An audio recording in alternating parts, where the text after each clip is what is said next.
So hello, I just make a video for business strategies part 2। बस 1 minute की video होने वाली है। हो सकता है इससे आपको बहुत कुछ सीखने मिल जाए। इसे बस देख के चले जाओ। ब्रेक इवन एनालिसिस क्या होता है? एक ऐसा नंबर जो आपके बिजनेस को प्रॉफिट या लॉस से बाहर निकाल देता है। चलो 1 मिनट में समझते हैं। ब्रेक इवन एनालिसिस एक इकोनॉमिक्स कंसेप्ट है जिसे हम ये डिसाइड करते हैं कि बिजनेस को कितने यूनिट सेल करने पड़ेंगे ताकि सारे कॉस्ट कवर हो जाए और प्रॉफिट जीरो हो और लॉस भी जीरो हो। यानी इस पॉइंट पर बिजनेस ना तो प्रॉफिट में होता है ना तो लॉस में होता है। ब्रेक इवन एनालिसिस के ये 3 कंपोनेंट इंपॉर्टेंट है। फर्स्ट है फिक्स्ड कॉस्ट, सेकेंड है वेरिएबल कॉस्ट और थर्ड है सेलिंग प्राइस।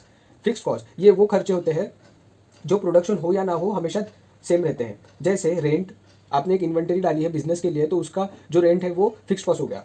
एम्प्लॉय की सैलरी, आपको एम्प्लॉय को सैलरी हर महीने देनी पड़ेगी तो ये फिक्स्ड कॉस्ट हो गया। वेरिएबल कॉस्ट ये प्रोडक्शन के साथ बढ़ते घटते रहता है। जैसे रॉ मटेरियल और पैकेजिंग वेजेस, आपको प्रोडक्ट को बनाने के लिए कितने पैसे लगे ये रहता है वेरिएबल कॉस्ट। सेलिंग प्राइस, आप उसी प्रोडक्ट को कितने में बेच रहे हो ये होता है सेलिंग प्राइस।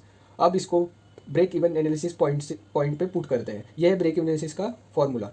एग्जांपल, एक कंपनी है, उसका फिक्स्ड कॉस्ट है 2 लाख रुपए, उसका वेरिएबल कॉस्ट है 4, उसका सेलिंग प्राइस है 24 रुपये। अब अपन इसको फॉर्मूले में पुट करते हैं तो इसका आंसर आता है 10,000 यूनिट। तो आपको 10,000 यूनिट बेचने पड़ेंगे तब जाके ना तो आपकी कंपनी प्रॉफिट में रहेंगी ना तो आपकी कंपनी लॉस में रहेंगी। अगर आपको आपके बिजनेस में ये पता करना है कि आपकी कंपनी कितने प्रोडक्ट या कितने यूनिट सेल करने के बाद ना तो प्रॉफिट में रहेंगी ना तो लॉस में रहेंगी, तो आपको ये फॉर्मूला बहुत काम में पड़ेगा।